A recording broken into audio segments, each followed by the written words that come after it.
Hello everyone!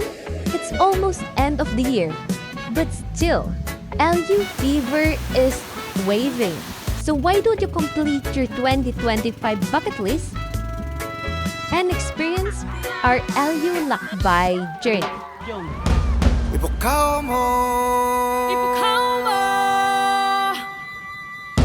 Ingat bantay kadaratan Baybay ka talunan Umaw-aweng ingat tangatan.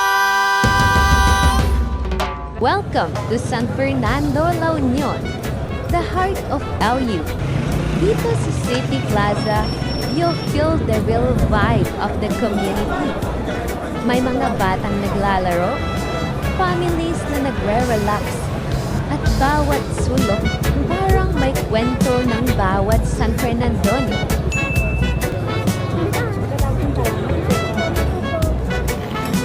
Pero hindi lang yan.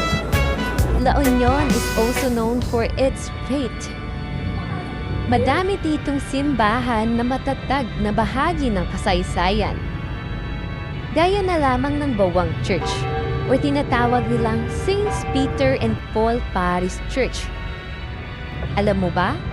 Itong Bawang Church ay isa sa mga pinakamatandang simbahan sa La Union. Itinayo pa noong 1580 ng mga Agustinian missionaries. Hindi rin naman papahuli ang Agoo Basilica o tinatawag na Basilica Minor of Our Lady of Charity. Ang Agoo Basilica naman ay kilala sa ganda ng Mexican Baroque style.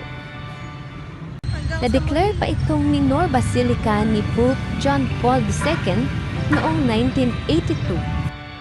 Andito rin naman ang Aringay Church o madalas na tinitawag na St. Lucy Parish Church. Ang Aringay Church ay napaka-interesting.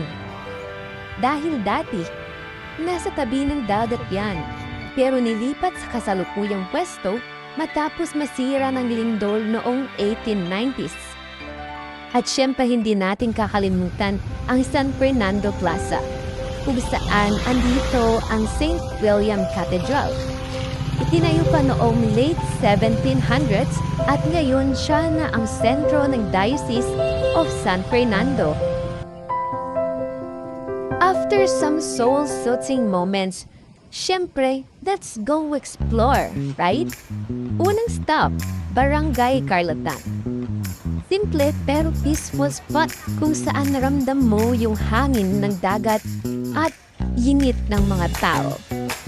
Next, syempre, ang Bakawan sa Bawang. Perfect for nature lovers.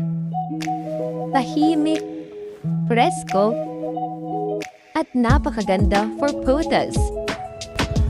At syempre, ang Centennial Tunnel. Isang historical landmark na parabang bumabalik ka sa nakaraan habang naglalakad sa loob nito. At kung mahilig ka naman sa arts and history, La Union also got you covered. We visited the Ilocos Museum.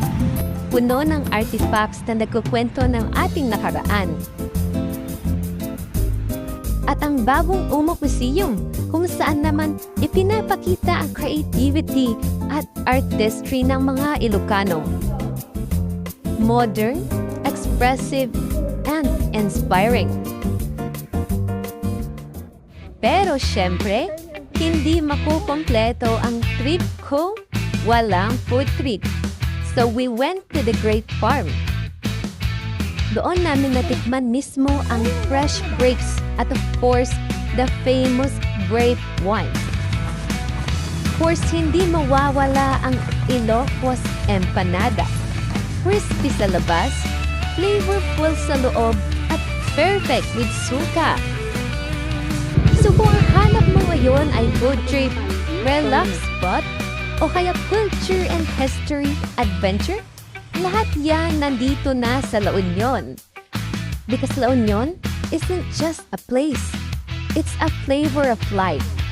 A mix of peace, passion, and people. Tara na't LU Lakbay na!